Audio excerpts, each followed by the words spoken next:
Hey guys, hope you're well. Today I've got some cheeky Battlefield 1 gameplay for you and some news/discussion.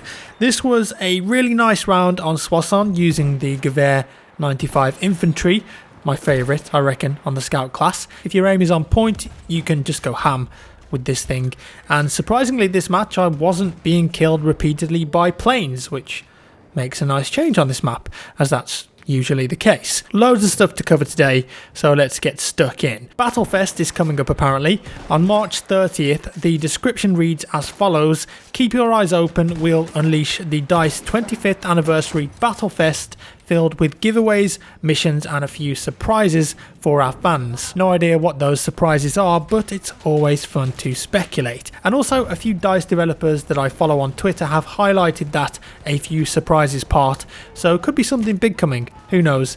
DLC maps for free for everyone? Yeah, probably not. But as it happens, if you don't have premium, you can actually spectate matches on premium maps when the They Shall Not Pass DLC goes live for everyone else on the 28th of March. Interesting, that one. I suppose even if you don't have premium, you'll have to download the content of the maps anyway in the patch, and then you can spectate on them but not play them yourself until you get the DLC or premium. It's a cool feature, but realistically, who's going to actually do that? I suppose it's been set up as an incentive to try and get non-premium users to spectate a game on DLC, go, whoa, how cool does that look, and buy it themselves, but I don't think that will work in all honesty. And this brings me on nicely to what I mainly wanted to talk about today, the DLC model of BF1 again, and how it will and is already hurting the longevity of the game. In Battlefield 3, 4, Hardline and also Battlefront, I'm including that one, all of those games had premium or season pass models, where the main additional map packs come at an extra cost to the player.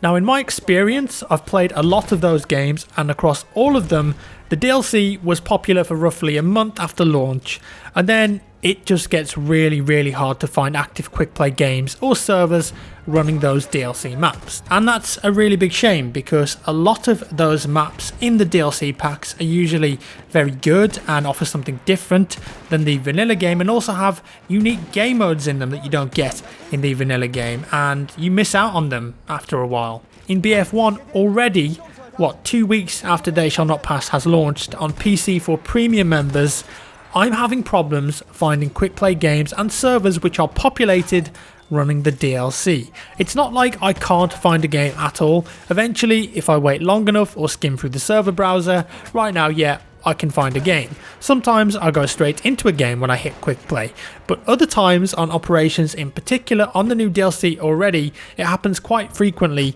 where it will put me into an empty match. And I know that I'm not the only one that this is happening to.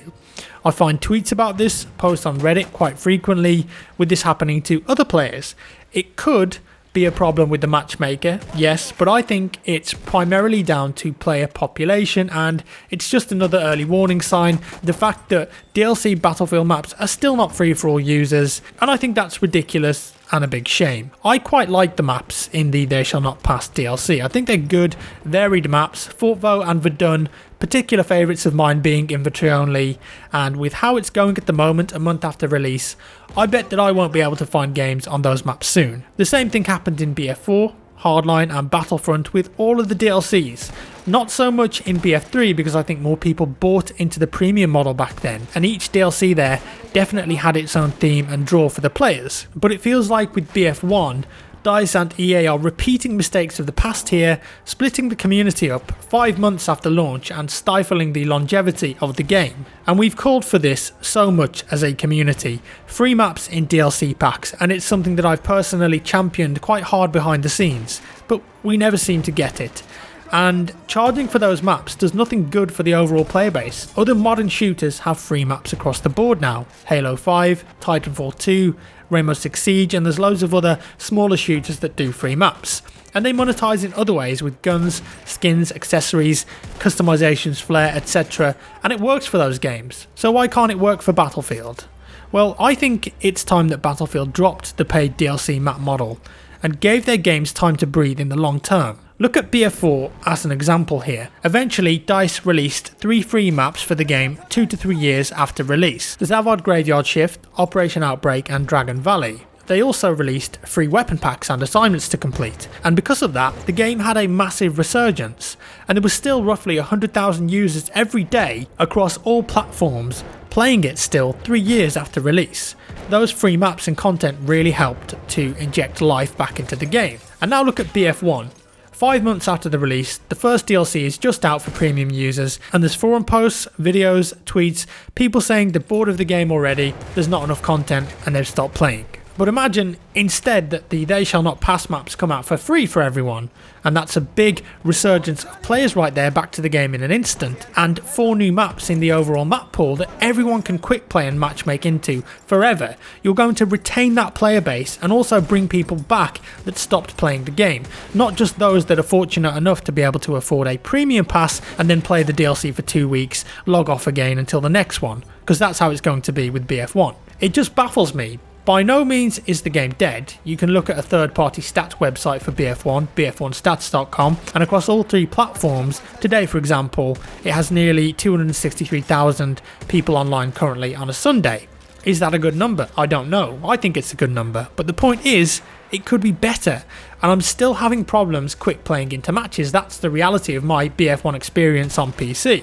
And with each subsequent DLC map release, that number is going to dwindle significantly when it could be boosted so much more with regular free content drops and map packs. You can probably tell that I feel quite passionately about this.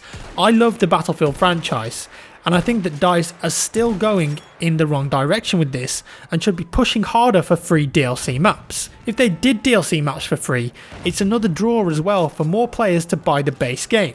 Look at COD, let's face it, it's a direct rival in the games industry to Battlefield. They still have paid DLC map packs too, but the last game they released wasn't received very well. But what if, hey, suddenly all maps going forward for future Battlefield games are free? And that's a big green tick on the back of the box to get those players from the rival FPS to contemplate switching their main shooter game.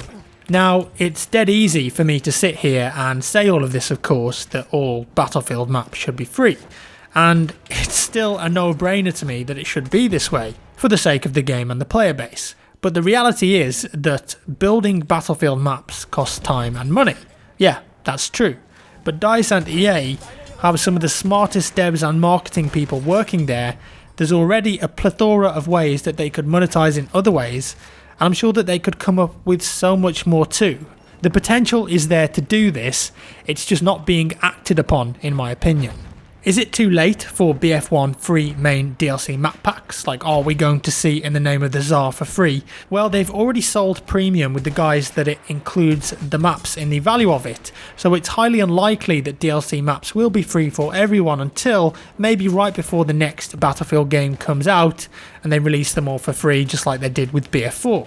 Unless they have some kind of radical turnaround and announce a complete rework of premium, unlikely, I think we'll see a couple more free map one-offs like Giant Shadow for example, and maybe a weapons pack along the line, but will that be enough to retain the player base and make sure that quick play always means quick play? What it comes down to is that I don't want to see the same mistakes happen again in future Battlefield titles, and I feel like I've done 10 other videos in the past discussing this same topic, but I really think that it's necessary. I'm going to keep banging on about it basically, and I think that as a community we should keep pushing for free DLC map packs in Battlefield games to improve the player base and extend the longevity of the game. You know, perhaps DICE and EA could test the water by meeting halfway and doing regular free weekends for DLC map packs, at least to populate the game across the board on weekends. Maybe that's a good start. Or what about this? Perhaps once a month give free access to DLC maps to everyone for a week and see how it affects the player numbers. I bet there would be a huge number of players coming back to the game to try out those new game modes and maps. And mentioning those new game modes too, Frontlines for example, I think overall across the board it's been received very well by the community. The only problem with it, of course, at the moment is that the timer never ends. I don't know if they've patched that recently, but that's how it was when it launched, and the games would just go on forever. Some people really like that, some people don't. I don't. I think Frontlines should be like a 20 to 30 minute game mode. But the point is that that new game mode is very well received, but it's only available on the new maps behind the premium paywall. So hey, if you've got some resources and time, why not get some people to port the Frontlines game mode over to all of the existing vanilla maps in the game already, and boom, there's a load of new content for free. There's several different ways to tackle this. I just think the matter of free DLC map packs is being pushed aside, and DICE and EA don't realise how much it's actually damaging the game, charging for all of that new content when its peers are not. So let me know what you think down below. Constructive comments are always better, of course. If you enjoyed the video, give me a thumbs up. If you didn't, a thumbs down. Subscribe for more, and I'll see you in the next one.